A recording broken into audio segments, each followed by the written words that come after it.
to the DolphinsTalk.com podcast, the longest-running Miami Dolphins podcast on the internet. We're always in control, and when you say Miami, you're talking to my ball. Cause we're the Miami Dolphins, Miami Dolphins, Miami Dolphins #1.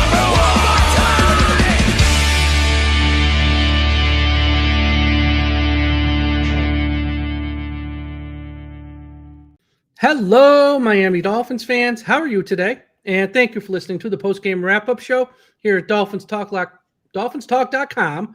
Myself and Tom Ernest are on location in South Florida. Just got back from the stadium as the Dolphins suffered another heartbreaking loss late in the fourth quarter, falling to Justin Herbert and the Los Angeles Chargers 29-27. Now, Tom, I spent the whole day with you. I know how you're doing. Tell the people how you're doing. I'm great. I did say I would not let this team ruin my weekend. And it hasn't happened. It was close. It was close. It was very close. But yeah, overall, great weekend in South Florida. Got to meet a lot of great people. And the Dolphins blew it once again. You and I were talking about this. This is back-to-back years doing this post-game show after a Dolphins game here in South Florida where they lose on a last-second field goal by the opposing team because the defense couldn't stop a nosebleed when it mattered most. Not only that, Tom. Yes, that's true. But it's also now 2 years in a row where after the game, the quarterback has gone off on a rant. Which, last year it was the following day, like, hey, you try to catch that snap sitting on your couch eating your chips. Today he said something totally different. We're going to talk about all of that as well as this game. But before we get to any of that, as always, shout out to the sponsor of today's show, Caneswear. We were there yesterday on location. It's the best place in America. If you want any merchandise of the Miami Dolphins, your Florida Panthers, your Miami Hurricanes, the Heat, the Marlins, Caneswear.com has it all. If you're in South Florida, you have to stop by their shop at 2655 South University Drive. You need a hat, hoodie, jersey, something for the home, something for the car. Caneswear.com is the first site you go to for anything with the Miami Hurricanes, Dolphins, Heat, Marlins, Panthers. Like I said, they're the best. Shout out to everyone watching live at the I Am a Miami Dolphins fan Facebook page, run by the great and talented Carlos Hernandez. Also a shout out to all of our Dolphins Talk Extra members. If you want to be one, patreon.com/Dolphins Talk. It's only $3 a month. And we have a lot of fun private message board, a little bit more low key than social media, and some extra podcasts, some about the Dolphins, some not. So patreon.com/Dolphins Talk. And if you're watching us live right now on YouTube, smash that like button. And super chats are open. If you leave us a super chat, we will read them at the end of the show. People who leave us super chats get priority, and we will put your comment on the screen and answer if it's a question, comment, either way. It's the best way to support the site as well. All right, let's get into the game. The only news injuries that I can think of coming out of this game is not any injuries, but Jalen Wright was a healthy scratch again. Miami's only going with two active running backs and obviously a fullback. My question is why? When when Hill went down for the year, this offense needs to replace, speed. They need to replace someone who can make a play happen at any moment. Obviously, one's a running back, one's a wide receiver. But you're telling me we can't come up with a play or two or three a game for Jalen Wright to see if we can get him the ball in space and maybe make something happen? Why did we trade up for him a couple years ago? And now we're not going to use him. I'm not saying he's got to be the number 2 running back, but with his speed, it just makes no sense, Tom, that we don't, he's a healthy scratch. This team stinks. Why is he a scratch? He's telling me he can't get on the field for just a couple plays a game. It really is head scratching. Yeah, I'm frustrated with the lack of usage of Jalen Wright. Yes, you signed your guy from San Francisco long ago and Jeff Wilson Jr. You're not even using him. Ollie Gordon is being used sparingly as well. Obviously, Devon Achane, we'll talk about it during our show here, but Achane was phenomenal once again. And, you really don't need to have that third back doing much, but Jalen Wright could spell Ollie Gordon. Jalen Wright has some speed. He has some power. The fact that he just can't even get into the lineup now is alarming. Whether it's he's in the doghouse with the coaches, which could be the case, or maybe he's dinged up. We just don't know about it. Who knows? Who really knows at this point? But trading up This is Leonte Carew with me all over again, Mike.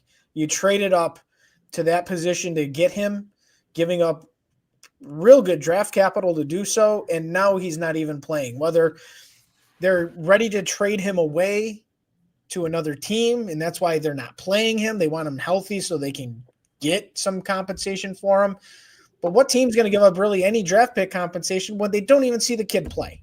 So it's very frustrating. Yep. Thoughts on the game? I'm going to go first this week. Okay. And my overall thoughts. Number one, there was more fans at this game than I thought. You know, we've been hearing the reports from Ian Rappaport and some others from the guy for ESPN, Jeremy Fowler as well, saying Mr. Ross, he does not want to make a change of head coach, but if fans aren't there in the stadium or if they have some home losses that aren't good like today, then he could make a change. Well, the fans showed up. The fans are not following the assignment. If you want to see Chris Greer gone, if you want to see Mike McDaniel gone, don't show up. Well, fans showed up. That, it is South Florida, so fans aren't there at the first part of the game, midway through the first quarter. I don't want to say every seat was filled, but a lot of seats were filled. Now, as the game went on, especially in the second half, those fans were booing loud, specifically the quarterback Tua. They were not like – obviously, the third quarter was just atrocious for Miami, and those fans booed him a lot after sacks, after interceptions. So even though fans were there, it did get kind of ugly at times. And then, of course, of how the game ended. So how will that affect Mr. Ross? Who knows? It's not like the Chargers played great today, but the one thing they did is they didn't shoot themselves in the foot like Miami did. Their quarterback didn't turn it over 3 times. They didn't get costly penalties at times. The Dolphins just make too many mistakes to beat anybody. And if you're sitting there saying, but Mike, they had the game won like half a minute to go. This team isn't good enough to even overcome that. Let's start with the good. There was some good in today's game. First off, Achane, spectacular. Another spectacular game. Not really a shock. He's the best player on this team. He was outstanding. So kudos to Devon Achane. Another big, big game for him. KJ Britt, I thought, was really, really good in this game. I want to look at the stats real quick here for Britt on defense. How many tackles did he end up with? He led the team with 13 tackles. I mean, he was fantastic.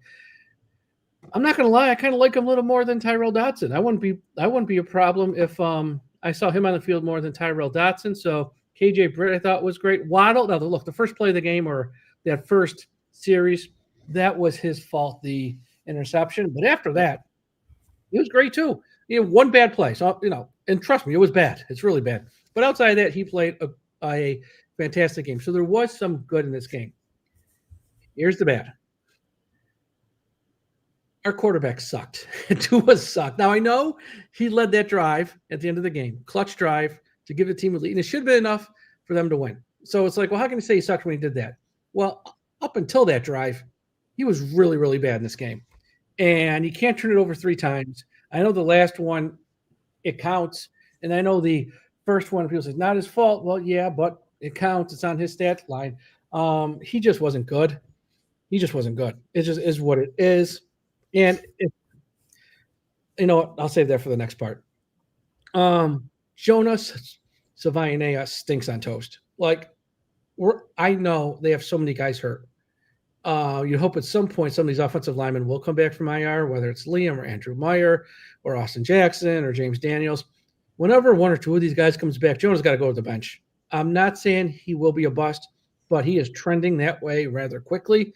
And if we absolutely trash his confidence year 1, he ain't going to rebound in year 2. And if you don't believe me, look at Liam Eichenberg. Year 1, they bounced him from left tackle, right guard, left guard, and he never rebounded from it. This kid is so bad right now at left guard. The first chance they get to take him off the field, they need to. Let him just sit a few games, maybe even the rest of the year, get his head straight, and then maybe next year, hopefully with a new coaching staff, they can salvage him some way. Because right now, he looks like a guy who should not have been picked at the top of round 2, and he looks like a guy who's getting bad coaching. Larry Borum stinks too, but that's not really breaking news. And it's pretty much your offense. Your quarterback stunk. Your offensive line stunk. And it was all Achane and Waddle. The defense is death by 1,000 paper cuts, meaning there's just not enough big plays. Yeah, they get a turnover every now and then. They get a sack every now and then, but they just let teams hold the ball for 5-6 minutes and just dink and dunk and dink, and then they break a long run for 20 yards. Then it's back to dink and dunk, and at worst they get a field goal. Sometimes they'll score a touchdown. It's like just watching death by 1,000 paper cuts. Even if you do get an impactful play, the next 3 are going to go against you, and they're going to have a first down anyways. They rarely force any punts. It's painful to watch, and the secondary stinks. The run defense stinks. The defense stinks. I don't know if anyone will get fired after this game, Mike McDaniel or anything. But if I'm Mike McDaniel, I mean, fire somebody. I mean, seriously, fire your offensive line coach. Butch Barry's got. I mean, he stinks. Fire Weaver. Do something. Someone's got to. I mean, they are so bad on defense that they just let teams hold on to these long drives, and and they'll either put up a touchdown or they kick a field goal. It's you can't win this way in this league. You cannot win this way. So, yeah. On offense, he had a couple shining stars in Waddle and Achane, and then Britt was pretty good on defense, but it's KJ Britt. Let's calm down. Grant got his first sack. It might have been his only tackle on the day, I think, actually. Yep, it was Grant. He had 1 tackle, 1 sack. I guess it's a start. So they just don't have the horses at all. Tom, feel free. So I'll piggyback off you with a comment of fans showing up. They did show up, and it took a lot of time before kickoff before they showed up, because I took a picture on my phone at 12:42 in the afternoon, and it was very empty in that stadium, very empty. But it did fill in. The fans were loud. They were voicing their displeasure of how the game was going, particularly the quarterback play. But when the Dolphins took the lead, the stadium was rocking. It was very loud, trying to get this defense to come up with a play, and you fall short. And how do you fall short in that football game? You start with number one, you can't turn the ball over. Number two, special teams. Okay. I'm just going to focus on the game-winning drive for the Chargers here for a second. Special teams. Kickoff to the 1-yard line, a return to the 41. You can't allow a return like that. Period. End of story. Especially with a kicker like Cameron Dicker. You just can't give up that type of special teams play. The first 2 possessions, they had Justin Herbert dead to rights. They couldn't bring him down. He threw the ball away on the first one, and then he escaped Jalen Phillips, who I don't know how we couldn't sack him. I just don't get it. And for people blaming Dante Trader for the game to end the way that it did because he missed a tackle on Ladd McConkey, get your eyes examined. Let's start with the fact that Jalen Phillips, a guy that's in a contract year, couldn't bring down the quarterback when he had his arms around him. And if I'm not mistaken, he was probably there on the first one too. So start there. But form tackling is 101. But I'm not going to put a 5th-round rookie. At this point, he should never have been in that position.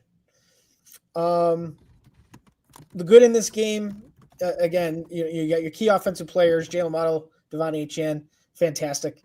Can't say enough. And Waddle's catch was tremendous on the sideline. Actually, it was right in front of our faces, and it was ridiculous. From a defensive perspective, it's bad. That side of the ball is bad. I don't know what was discussed in the locker room. They played a very decent first half. They gave up 3 field goals to the Chargers.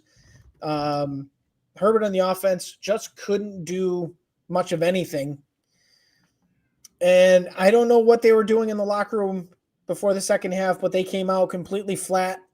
You get a touchdown drive on the opening series, a turnover, they score again, and just like that, the game flipped on itself.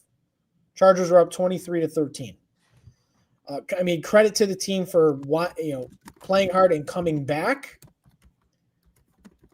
But situational football is not Mike McDaniel's strong suit, and it once again plays here against the Chargers today in this game. And it's like, at this point, where do we go from here? Well, we've talked about it. We're going to talk about it more. It's disheartening. It really is. Coming down here for a second year and seeing the way they lost again it's a credit to the head coach. It's a credit to the coaching staff that this team is just ill-prepared for situational football, and this is how they lose football games. Yeah. It's,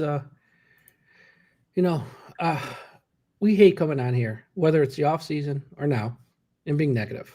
And sometimes we get accused of being too negative on this podcast, but sometimes it's like, it's not negative if it's true. That's what I think, and I feel bad because we saw this weekend so many good fans of this team, diehard fans of this team, who aren't from around here, who, take off time from work, spend good money to fly in, pay for hotel, pay for food, all that good stuff, pay for tickets, pay for parking, or all that stuff. And it's like, they just want to see this team win so bad. This fan base is so thirsty for a winner, and I'm right there with it. I am thirsty I'm tired of losing. But this organization is just so fractured and so broken from the top down, all the way down to the last man on the roster. It is so broken. And I've said this before, and it's more true now. When you're this bad for this long, sometimes you got to open the window and let the stink out. And what I mean by that is you got to pretty much clean house. Now, we've talked about cleaning house before. It doesn't matter if it's done now. I know fans want somebody fired now. I get it. But as long as it happens, I'm good. And some of that cleaning house, yes, Chris Guerrero, we know. Yes, Mike McDaniel, we know.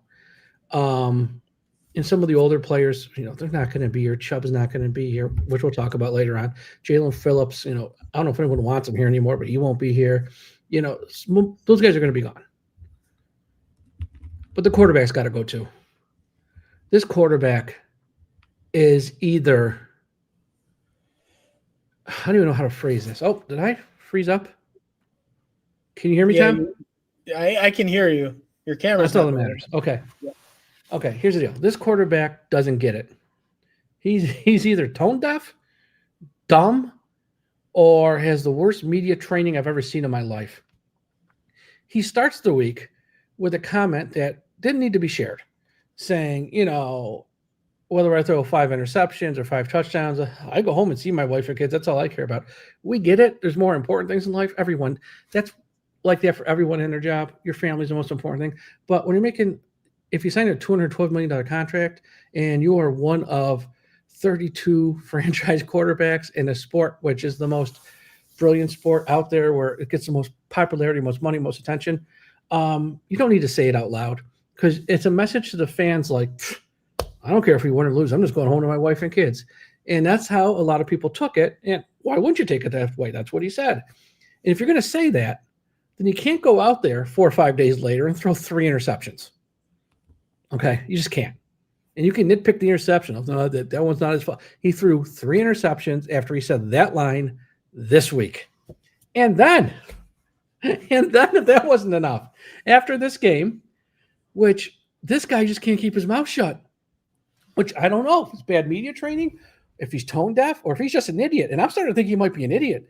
He said, and I quote, "We have guys showing up to player-only meetings late, guys not showing up to player-only meetings at all."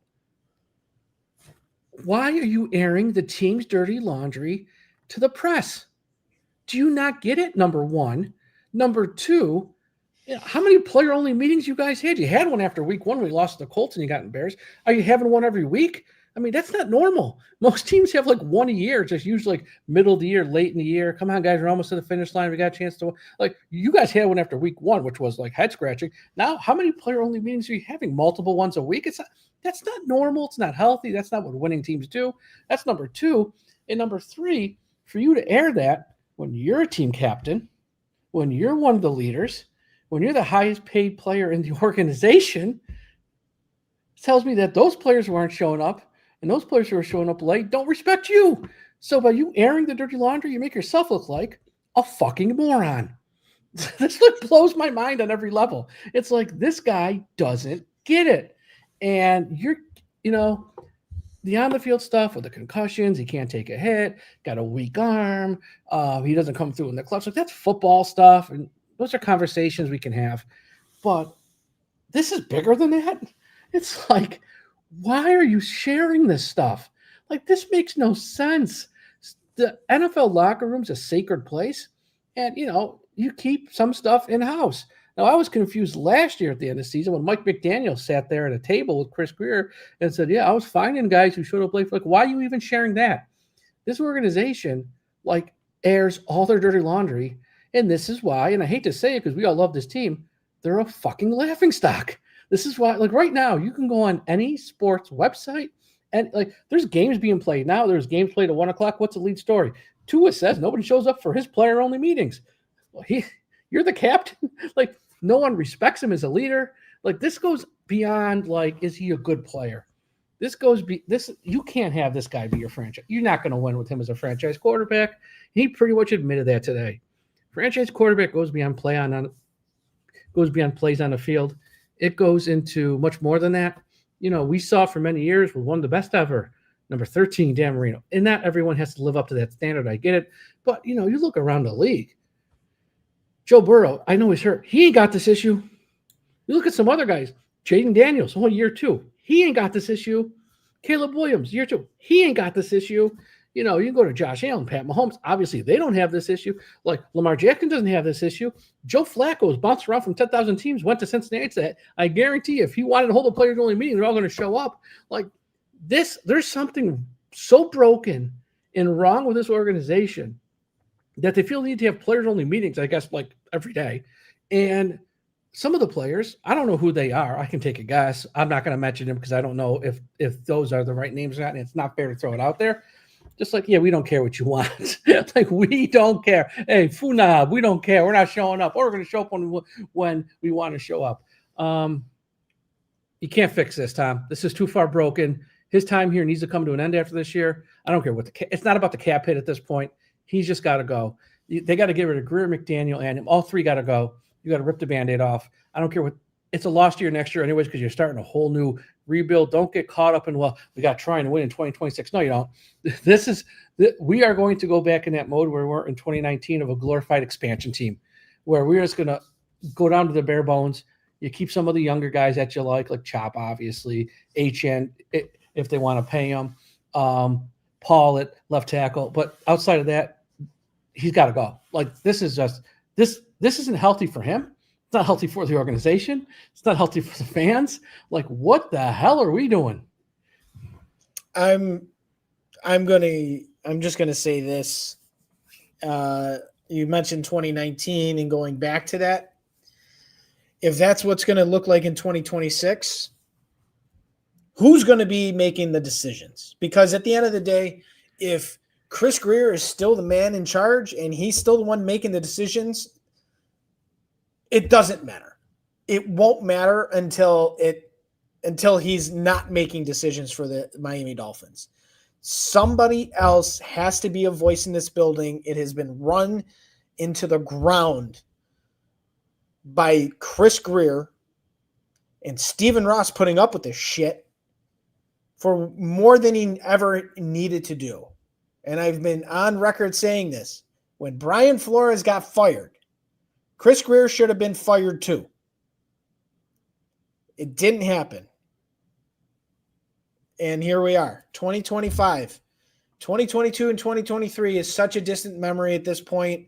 It's sad because we all felt and we all saw the Dolphins on the rise. A very prolific offense falls to the wayside. It's a wasted rebuild. All the draft capital and cap that they had at their disposal in 2019, 2020, and 2021, all down the shitter. It's because one man is making the decisions, and then there's one man on the sidelines that can't control a locker room. It is out of hand. It is a circus. And currently, right now, all the clowns are running it. And nothing will change with this organization until Stephen Ross steps in and makes the necessary changes. Rip the Band-Aid off. I don't care how much you like somebody or you don't like somebody at this point. Make a change. Fire somebody. Get people worried about their jobs. Because right now, they're just on coast. They're on cruise control, Mike. Maybe cruise control to a top 5 pick. That's what it seems like this is where it's going to go. And you have to go on the road and play a stifling Cleveland Brown defense and a rookie quarterback in Dylan Gabriel. They're not winning that game. Who will probably eat the Miami Dolphins defense's lunch the way that this defense has played this year. It's a joke. Make a change, or if you don't, live with the consequences.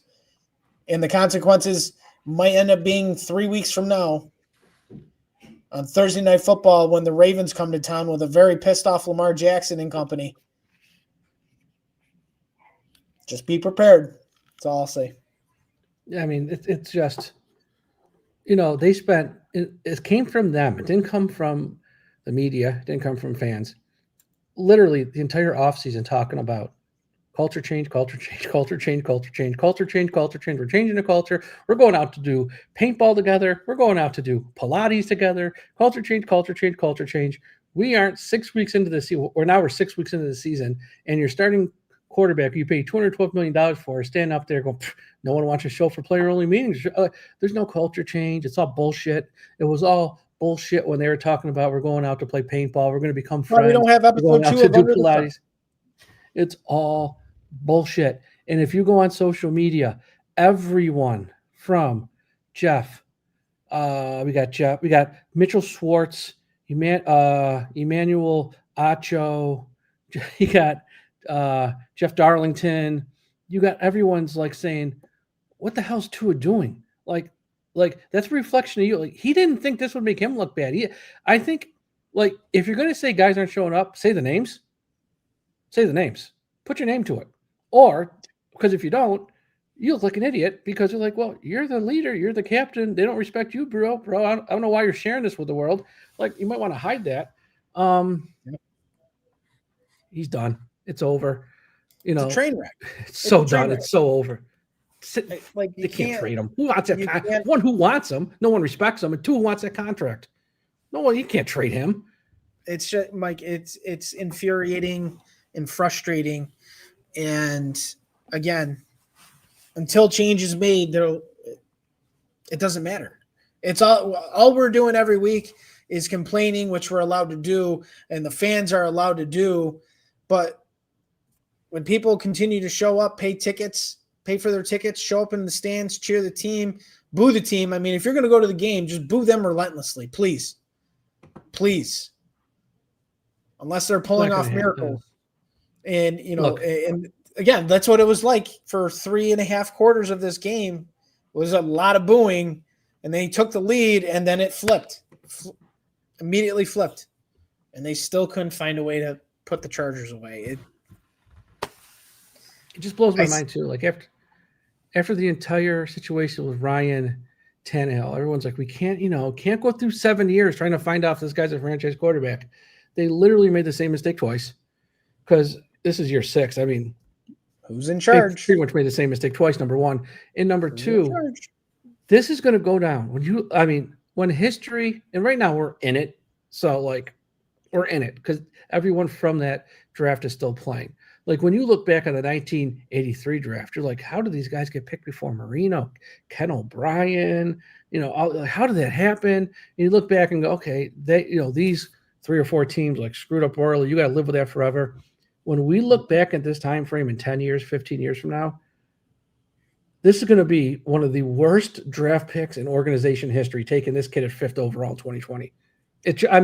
Yes, there's been other guys who were bust, like Jordan at number 3.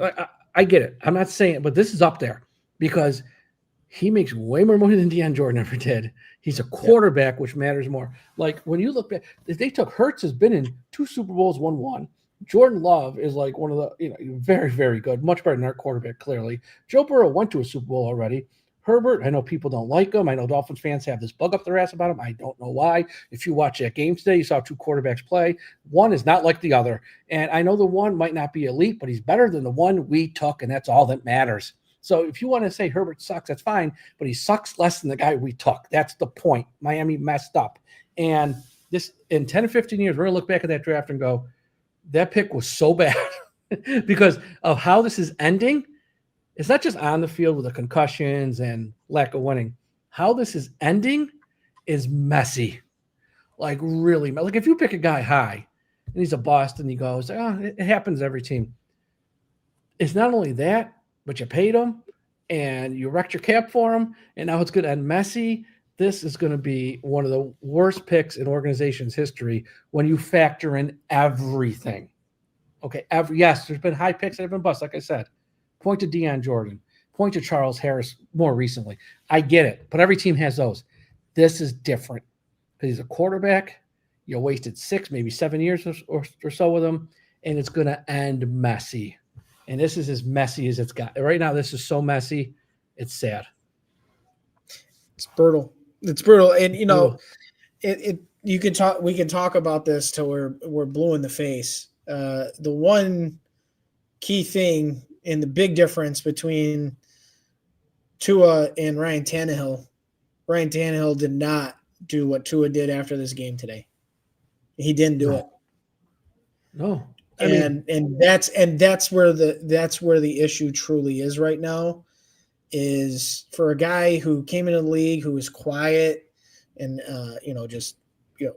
I liked quiet Tua. I really did. And now that he's continuously just talking and now airing the dirty laundry from the locker room, it doesn't bode well with your teammates that you're airing it out. He's going to be confronted about it. Sometimes in the NFL locker rooms, those confrontations don't go well. But it's not good. And again, unless change is made, but doesn't matter. Yeah. So we got one super chat. Let's do it now before we get to the rest of the show. From our good friend Fish Pilot. This could have been a draft that started a true rebuild. Instead, they gave up picks to turn it into 2-player draft. Talking about this most recent draft. And both those players sucks. Greer has to go. Yeah, look, it's only 6 games. You don't want him to overreact. Grant did have his first sack today. Mind you, it was only tackle, so whatever. But Jonas Havaiane, and that's why I said this last week. There are people on Twitter, YouTube who call themselves draft. I'm a draft expert, which all it means is they watch YouTube highlights. And like 99% of them are like, Jonas Havaiane is a real deal. He's like, they don't know what they're watching. Jonas Havaiane look, I don't claim to watch every game of Utah, but I also don't claim to be a draft expert either. That's the difference. He looks so bad out there. And I'm like, this guy got picked at the top of round 2, and we actually gave up picks to go for him. This is Liam Eichenberg 2.0. And I'm at 6 games. I'm ready to say that. Grant, I still have hope for. I still think Grant can be fixed. I will say this about Grant, and this is not an excuse. Yes, he plays next to Zach Sealer, but he's only got Zach Sealer. Jones in the middle isn't any good, and there's nobody behind those guys. It's just more rookies. If it was Zach Sealer, Campbell, and Grant, I think Grant would be playing a lot better. You have more help next to him. So I'm not ready to punt on Grant, but on Jonas Havaiane, he's got to be benched. The sooner the better. At some point, yes. I mean, we could probably count on one hand, Mike, how many times he blew an assignment today on his block, and Tua had someone in his face in 2 seconds. I think he's given up like 4 or 5 sacks. It's only week 6. Like, no offensive lineman can survive that. You can't give up a sack a game. You just can't. He's just not very good. That's all it is. And yes, it's a rookie. I was gonna say the other problem again is the coaching staff thing, right? Where did Jonas Savaianea play in college? The right side. Right guard. The right tackle too. How are we playing left guard? Yeah. You could play James Daniels at left guard. Frank Smith answered this time. Frank they're Smith like, said, oh, we want to have our two future pieces on the offensive line playing next to each other because it's Patrick Paul and we can have Jonah on that side too. I don't give a shit. Play the guy where he played. if it's not working, does Frank Smith have the thought in his head to go, well, we're not going to be here like in a year, so like we better put him on the right side to make it work now to save our jobs? Yeah, because No, they're all going to be gone.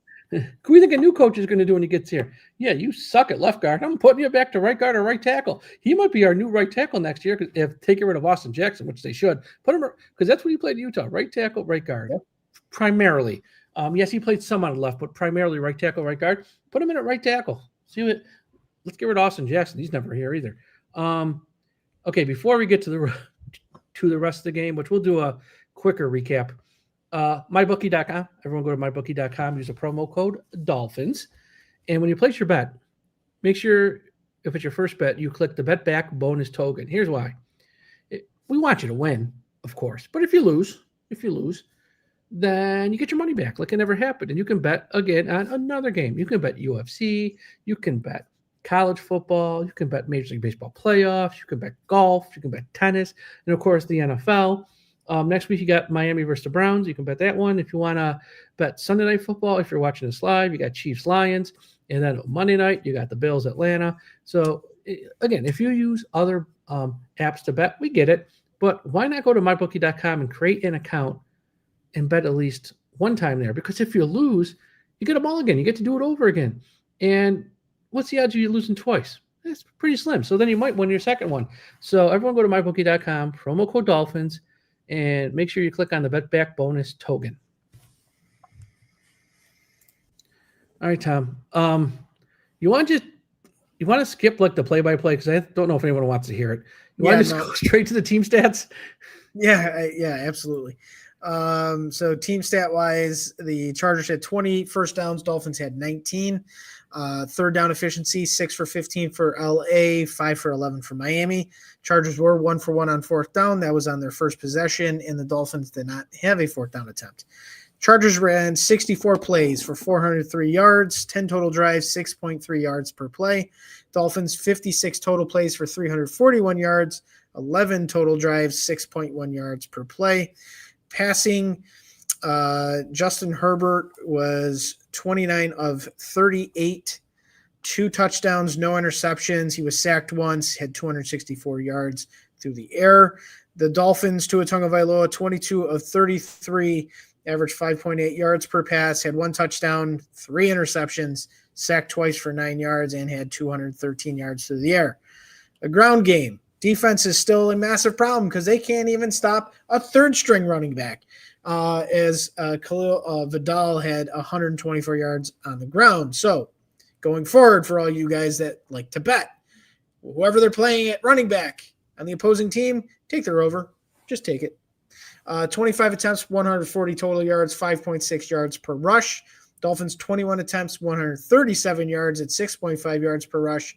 The Chargers made 7 red zone attempts, only cashed 2 touchdowns. Dolphins 2 for 3.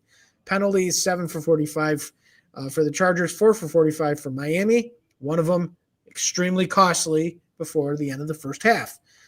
Dolphins turned it over 3 times, Chargers once. 34-19 in time of possession for the Chargers, 25-41 for the Miami Dolphins.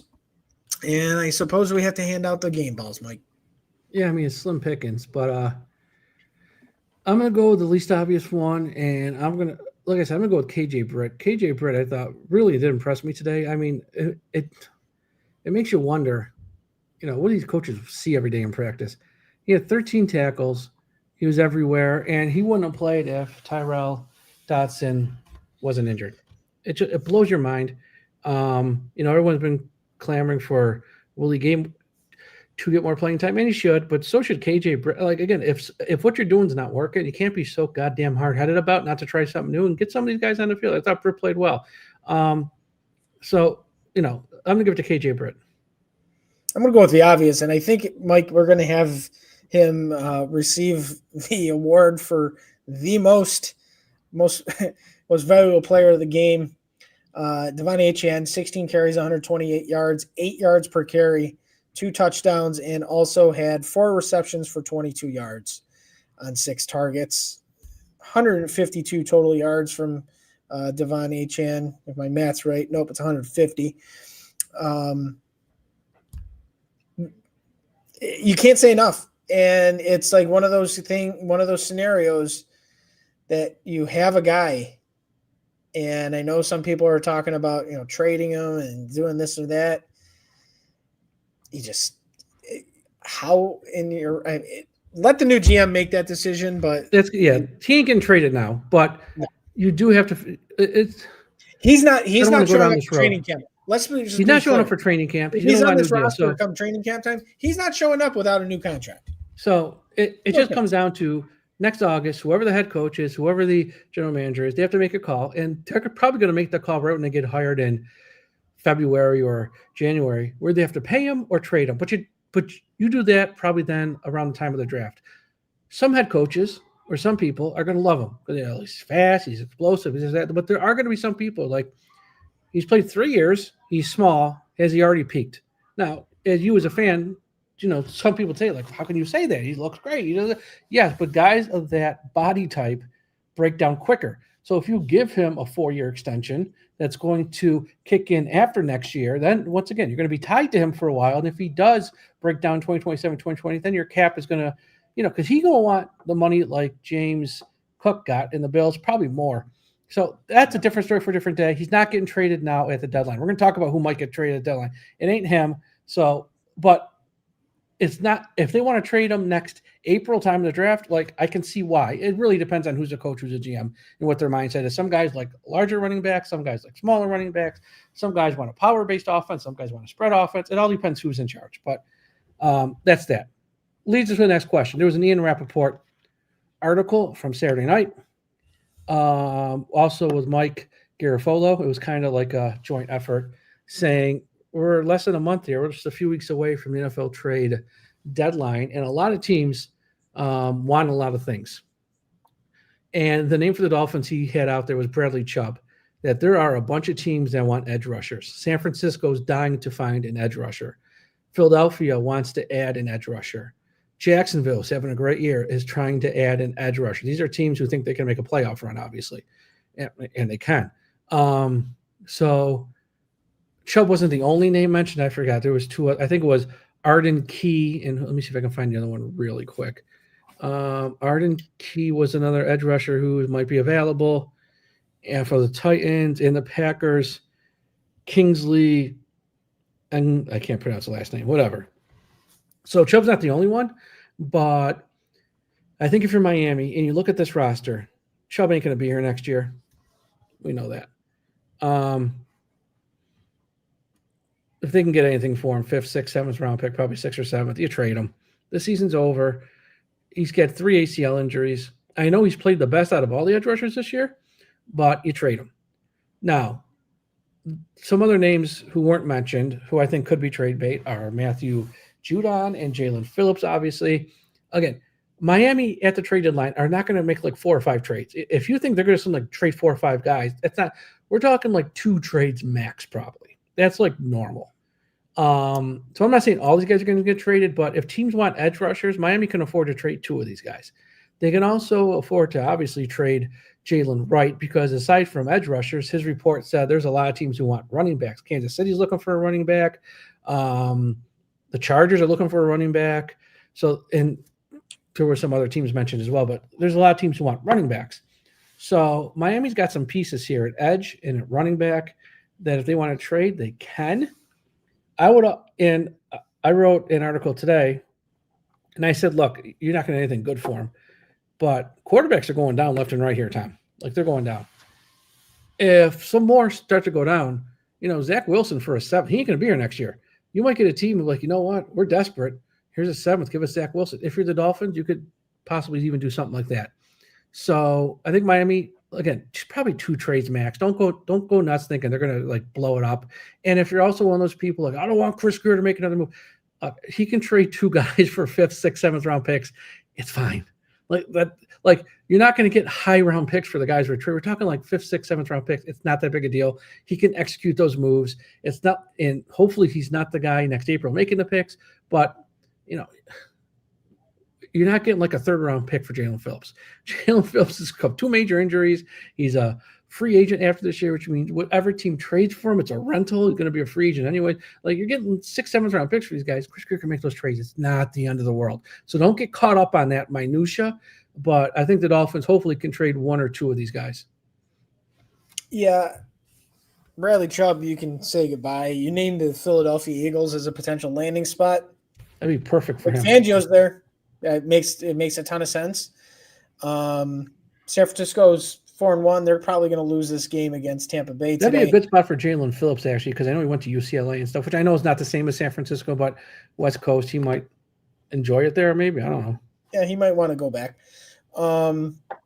But yeah, if you can offload and just pick up a little bit more draft capital, whether you're getting 5, 6, or 7s, you make the moves. This team's not going anywhere, so you may as well capitalize on what you can get.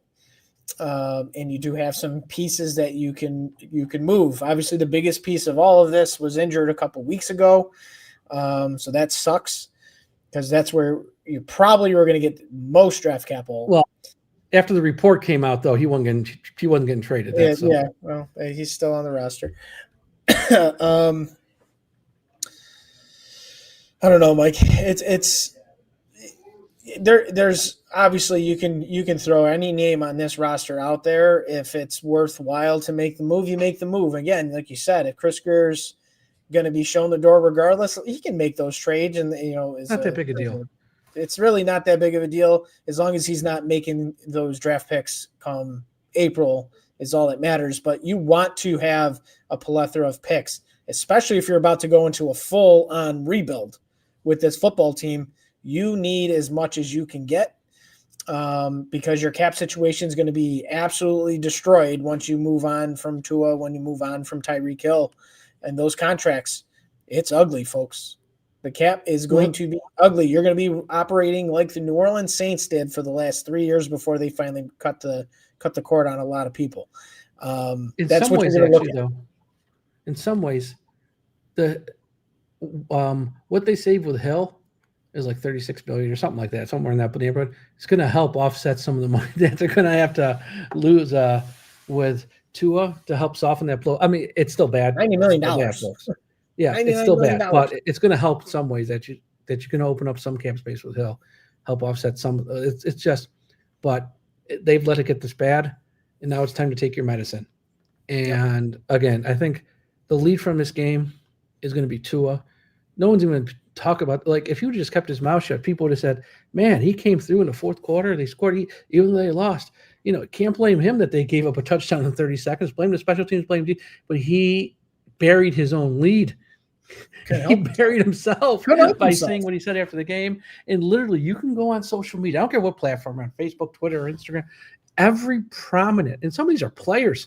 Like, these aren't like, it's not like, Colin Cowherd or Stephen A. Smith. Some of these are like former players, and players are usually, they don't go after other players. All of them are saying, "What the hell is this guy doing?" Mitchell Schwartz, "Hey, buddy, you're Andrew Wentworth." It's like, "Hey, dude, it's on you. You're the leader." Like, he may try to make himself look bad. Emmanuel Acho has said Tua just incriminated himself. It's like, they're all like, what is he doing? He got to go. And I know he ain't going to go in season, but he got to go. This is it. This year's got to end. It's going to end messy. It's not like they're going to have him back at the stadium, in 5 years, 7 years, 10 years. He's going to walk out and do a coin toss. That ain't happening. Once he gone, he gone. This is really, really bad and ugly. But he got to go. He got to go. And the head coach has got to go, which is just a foregone conclusion. He can be the first one to go. I don't know when. It could be, maybe by the time we all wake up Monday morning. Could be then. I still think it's after the bye. And the Greer thing's probably going to happen after the season's over. It's a general manager. It's more at this point in season. It's like, you can trade away 2 guys or 3 guys to get 6th, 7th round picks. And then it's just, okay, it's just paperwork. This guy's going on IR. This guy's coming off. It's like, there's nothing to do in season for a GM, really, especially when it's a losing team. It's really just transactional paperwork stuff, taking this guy off IR. We're going to put this guy on IR. This guy's getting cut. We're going to add this guy to the practice squad. Like, he can't like screw it up any more than it is. So whether he's let go now or I if he's wouldn't let put go, it past him. I wouldn't put it past him. well, look, I'm not Just certain he's screw going it to be gone. I'm not sure he's going to get fired. There's still a lot of, I got a hard time. You can't justify this anymore. There's no justification. You can put out as many letters as you'd like, Mr. Russ. There's no justifying this guy keeping his power and making decisions for this football team. When if you were to ask him, sit him down for another job interview after the season and say, please tell me what you've accomplished in 25 years. Yeah, nothing. All you would hear is paper. Crickets. A blank sheet of paper. Yeah. Crickets. Why would you allow him to make any more decisions for what you put into this football team, what you put into this stadium, what you put into really everything that you built in South Florida? Your moneymaker isn't the F1. Your moneymaker isn't the Miami Tennis Open. It's the freaking Miami Dolphins. Start acting like it. Yeah, well, he likes them. Chris Greer's real popular. Like Joe Rose said this week on his show, and he would know Joe Rose. You take every employee of the Dolphins. If we're talking office personnel, scouts, executives, secretaries, who's the most popular person in the building? Chris Greer. If he ain't number one, he's in the top three. He's just liked by everybody. He's paid a lot of bad players a lot of money, so of course he's well liked. Yeah, he's well liked. And he's well liked by the owner, and then he's well liked by the people around the owner. So I think he's going to get fired, though. I just don't think it's going to happen in season. Fans will have to. It's fine. And honestly, if you want these people fired, there's almost some logic like don't fire them, let them just bury themselves because they're doing a damn good job of it. Like if you put someone else in charge, they might, then maybe one of these games, these players are going to respond and play hard. Just let them bury themselves. They built this mess. They're going to die in this mess. So there's that. Before we end the show, Tom and myself were in South Florida. We had a lot of fun. Yep. We did our annual Dolphins Talk family dinner Friday night where a bunch of staff members joined us for a nice meal at the Hard Rock Hotel and Casino. We had Josh Moser, who I do a show with each week on Tuesdays. We had Dolph Freaky and her husband. I do a show with her. She was in town, so her and her husband came to the dinner. Tom, obviously, and the big one was Big E, Ian Berger, who hasn't been on any shows because everyone knows about his situation. He was able to join us, so it was a late dinner, but we had a lot of fun, and it was nice getting everyone together down here for that meal. Then on Saturday we had the event at Bow Campers, where it's nice to see like more people that we only get to see like maybe once a year, and some people who we've never met before who come up to you and say, listen to your show for years. Nice to finally meet you. This fan base is so good. Yep. This fan base all just wants to see a winner, and it's been so long. It's not even a Super Bowl. It's gotten beyond that. It's not even they need to win a Super Bowl. Yes, that's the ultimate goal. We all want to see it. This fan base just wants to support a team that wins. Get in the playoffs, get to round 2 of the playoffs, win an AFC East, just a little bit of success, and this fan base would be happy. And this fan base, like that event on Saturday in years past, it was wall to wall at Bow Campers. You couldn't find a table. Not as many people this year. Fans are starting to give now. Fans are starting to give up a little bit. I think there's a little bit of apathy kicking in. There was far less people this year.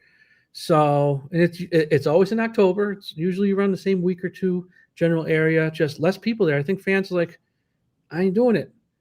And I can't be upset. I get it.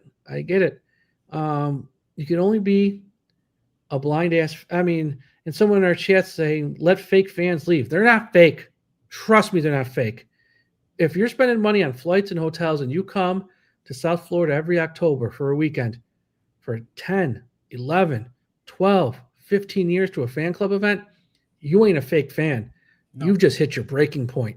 Those are your real fans, and they've run their real fans away. So you can sit there on your high horse in the YouTube chat saying, oh, they're fake fans. No, you're a fake fan because you're sitting here on YouTube putting up a dumbass comment. Those fans who've forked out big money, year after year after year have just said enough. Enough's enough. And once that starts to spread like a virus, and it will, Already that's has. when you'll start to see the change. Already has. Yeah, it's been a great weekend. The dinner was great. Love seeing Ian.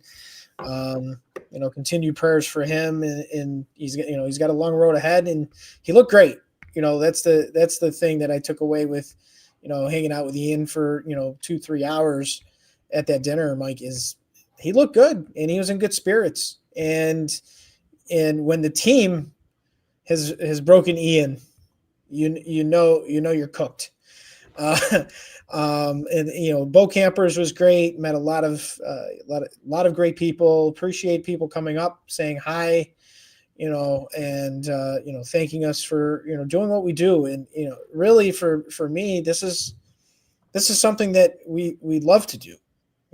Mike and I take time away from our own personal lives and come into this onto this show and talk football because we love to do it. And we love having fans, like many of you who are watching live, or if you're not watching live and you're listening to us on the podcast, we can't thank you enough. And the least we can do is obviously be there with the fans, because we are fans of the Miami Dolphins. And we're there also to support the fan base. We're there to support the team as much as we can. At this point, everybody's at their breaking point, and it's taken a little while for me to get there. Mike was way ahead of me on this, but now I'm at my breaking point with this football team. Yeah. So as we wrap up, you want to talk about someone who broke. They've broken fans, and you mentioned yourself, Ian. Yep. Ian was a fan of the year. Here's another fan of the year, 2022, our very own Dolph Freak. I'm going to share this on the screen if you're watching on YouTube. If not, I'll read it. This is from the 2022 Miami Dolphins fan of the year. Dolph Freak is as popular as any fan of the Dolphins out there. I'm in a dark place with the Miami Dolphins that I haven't been before. The joy of football is being sucked from me, and the intrusive voices are saying, if this team doesn't care, why do you? Also, just absolutely embarrassed, disgusted, and dejected by what's happening here with an SOS signal. That's a fan of the year who's telling that the team that they live and die for, I've had enough. Okay, I've had enough. So this is going to get real ugly. That's why this can see, this is a problem. Tom Garfinkel, he came from the San Diego Padres. He's a baseball guy. Stephen Ross has never been a football guy. Football people understand this. We don't have football people in charge. And I saw this week one of the reporters goes, if you fire someone now, who cares? What do you gain? Here's what you gain. You want your owner to do a symbolic gesture for the fans to say, I hear you, I'm frustrated along with you, and I'm firing him. Not that we're going to turn around the season and save it. No one's that stupid. But that this is the sign that we're going to fix this, and I'm going to give you the best product out there. That's what firing somebody does. The head coach or the GM, in our case, probably be even more popular than the head coach at this point, or both. But it's like, that's why you fire them. These guys don't think like that because they're not football people, and they don't understand how the football mindset works.